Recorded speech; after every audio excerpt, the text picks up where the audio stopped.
Hello student, my name is RemovableSanity, and today I'm reviewing Dread Delusion on the Series X, developed by Lovely Hellplace and published by Dread XP. So what is Dread Delusion? Dread Delusion is an inspired 2000 open world RPG brimming with strange places and dark perils. The premise is you play as an unknown protagonist in which you carve your own path through the flying continents of a shattered land. Discover curious towns, unearth occult secrets, master powerful magic, and change the world through your choices. The game boasts powerful spells and potions, join or oppose various factions, smithing and alchemy to upgrade equipment, and a world of unique characters, creatures, challenges, and treasure. First up is accessibility. With regards to accessibility, the developers have provided a very limited number of options, such as FOV, look sensitivity, and camera motion. The game does allow button remapping, but in relation to audio and visual options, these are basic. So, should you have hearing, motor, or visual issues, this may not be the game for you. Next up is gameplay. Modern day RPGs could be classed as too expensive, too packed with so many technical elements that it can be exhausting to enjoy them fully, which is why a lot of people often fall back into retro RPGs with their more reduced and often refined mechanics, which ensure that gameplay is the core feature to keep you hooked. Dread Delusion is one such game, which has taken its inspiration from Morrowind and tried to focus on the feeling the game gives you as you play.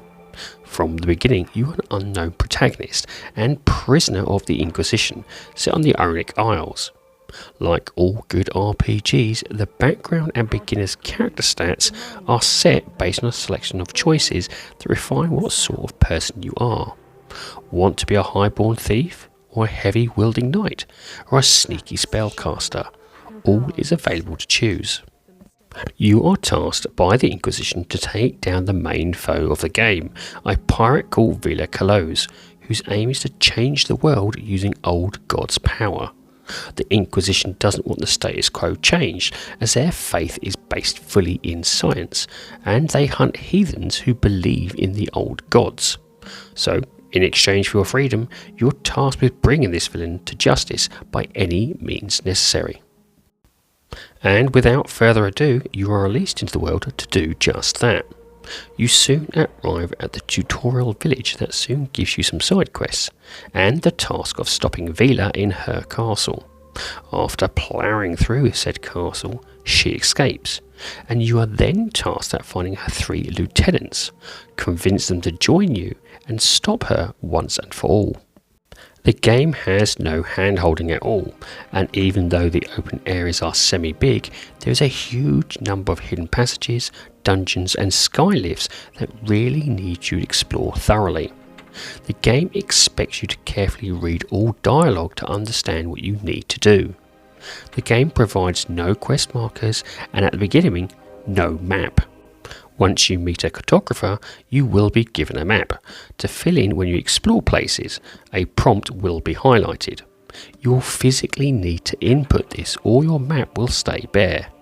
Later on, to help with direction, you'll be able to purchase a compass, which will help vastly in your understanding of the lands around you. Another aspect is that till about halfway in the game, fast travelling is almost non-existent, which means you travel everywhere on foot. You will find some, but even so these are sparse, which focuses on you to memorise the world around you. To encourage exploration, hidden skulls called delusions can be found throughout the world.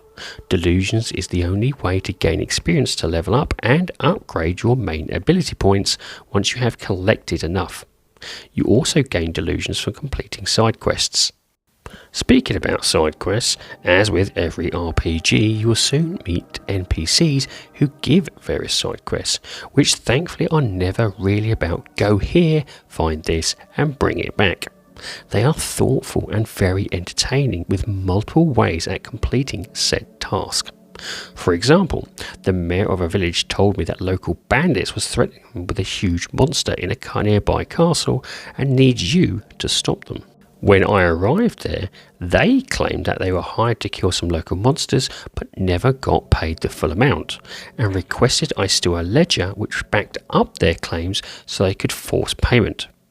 How you complete this is up to you, which depending on the magic or charm level you have can provide vastly different results. The big main quest lines are some of the best I have found, and the one in the Endless Realm was the most shocking and impactful. The biggest issue of the game is actually its combat. It's boiled down to a simple hack and slash with you either circling or backing away, then attacking. You can parry, but the timing of this is so specific it was barely used. And this is because on the whole, the enemies are easy and are more than there to provide you with resources like health, stamina, mana or coins once they die. Strangely enough, because of the engaging storytelling, it somehow works as the main focus is for you to find out the ending of each quest, as they are highly engaging. You can use spellcasting, which has a number of unique spells, from slowing down to poison or even summoning, which can provide a nice respite from swinging your sword. Later on, more weapons are found, like a bow for distance damage, or bigger weapons for more damage. You'll often find clothing and jewellery, each providing various buffs to use as you make your way around the lands. Each weapon, clothing and jewellery can also be upgraded using various ores and silk found around the map.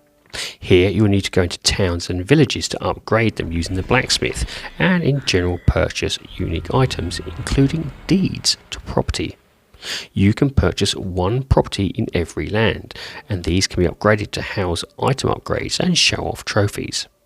Near the end of the main quest, you'll even acquire an airship that allows you to sail across the Isles to reachable locations. Whilst the game is a bit of a slow starter, the writing, exploration and uniqueness of the world kept me engaged and entertained.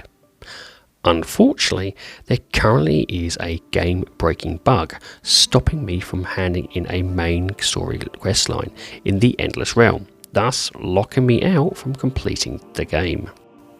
Up next is graphics. The game's graphics is a low poly aesthetics, are very reminiscent of early 2000 games, but visually is so different with its bright red sky, you will find it appealing. The low poly look and draw distances work perfectly in showcasing an alien but interesting world. The game's hub is also clear and crisp that ensures that you know exactly what you are looking for and when. The game has 3 distinctive locations that you can visit at any time if you have the passes to use on the bridges accessing them. The starting area, effectively the tutorial zone, is called the Village of Perils, set in a mushroom lush land. The villages, by all purposes, farms the mushrooms to get high and sell to everybody else. The next, and by far the largest, is Hallowshire, a place of rolling green hills, farms and ruined towers. Controlled by the Inquisition, whose land is besieged by fear and distrust, with rumours of old gods trying to come back. The next is the Endless Realm, a land that's dark and populated with vaults, graveyards and other haunted structures. This is the most unique, as the ruler and inhabitants are immortal zombies, slowly decaying away and lusting for death, but with a need to feast on living tissue. The last is the Clockwork Kingdom, a snowy steampunk area filled with machinery and industrial hazards. The ruler here is a mechanical AI that can manipulate the lands, but is beset of rumours that it's malfunctioning. Enemy designs are by far the most intriguing, with each land having enemies based on that specific lore.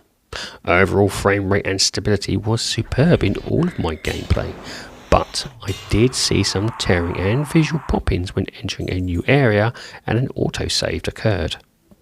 Finally, its sound. The game has no voice acting outside of cutscenes, choosing to have the lore and dialogue in written format. Regardless, the writing is well done and provides a suitable connection with the world. Dying in decrepit mausoleums, yearning for their lost mortality, while the Clockwork Kingdom ruled by The game's environmental sound is disturbing and basic, but enough to show that your day-to-day travels are enthusiastic as you make your way through this weird world. The music accompanying the adventure is a wonderfully lo-fi soundtrack that uses a lot of flute and synthwave piano harmonics.